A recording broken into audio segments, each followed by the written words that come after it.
It's Monday, February 13th. I'm GHK Lall on Kaieteur Radio 99.1, 99.5 FM. Welcome to the National Outlook.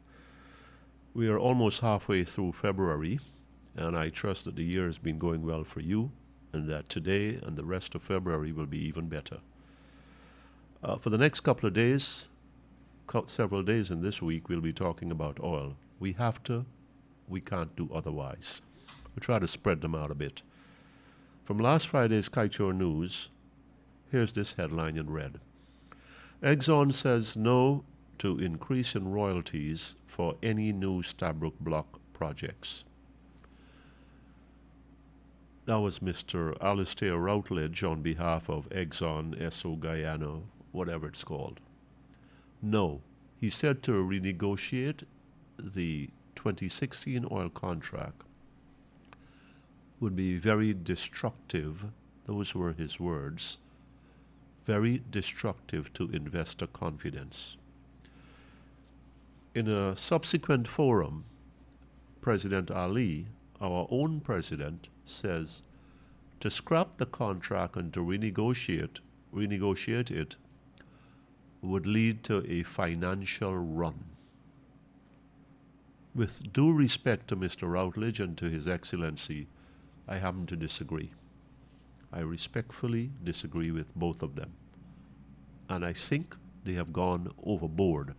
They are pushing this thing to a place where it doesn't have to be. Renegotiation, that is. Currently, Guyana gets 2% royalty, a paltry 2% royalty. And we know, as much as we are getting, it's really nothing. It's nothing compared to our partners. Yes, they're putting in billions, and yes, they have to be rewarded. They must get a fair return. I am absolutely for that. But so must we, the Guyanese people, and 2% is an insult to us. Further, 50-50 profit sharing, I think that can be amended. So let me tell you where I am. 2%, jumping from 2% royalty to 22%, possible, as nice as that sounds and could be for Guyana, that ain't going to happen, and that is not the conversation.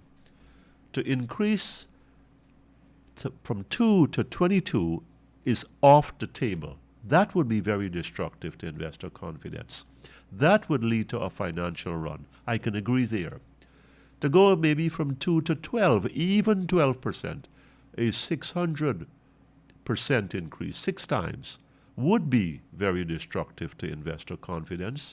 And as much as I want that royalty, President Ali, would lead to a financial run.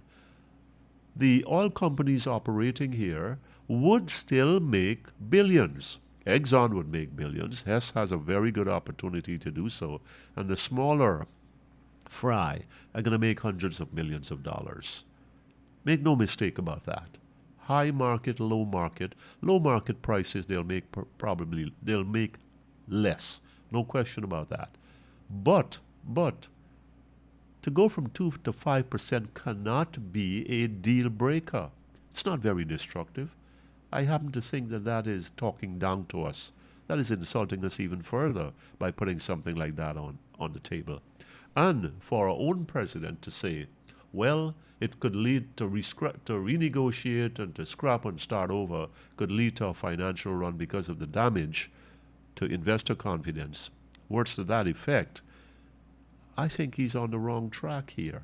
I think there's a lot of exaggeration and sensationalism that is playing into this and is sort of feeding fears and anxieties and creating alarms.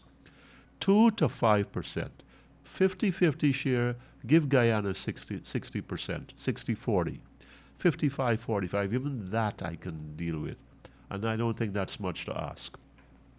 The bottom line is that the oil companies will make money with Exxon in the lead, and Guyana will make a little more. We can do this thing in stages. We can talk about taxes later. We need to talk about insurance now. We can talk about expenses in that let it be somewhere between 50 and 65% instead of the current 75% where it's at. And we position ourselves to be able to monitor those expenses, to ensure that we are not being gypped, cheated. What is so wrong about that? What is so very destructive? What could lead to a financial run away from Guyana? I think this is two men, two leaders, taking these things to the extreme and trying to drum up some fear in us. No. What I'm talking about is more reasonable. I think it's very practical for both parties to this, and I think it's workable. Think about what I'm saying. I'm GHK Lall on Kaieteur Radio 99.1 and 99.5 FM. You were listening to the National Outlook.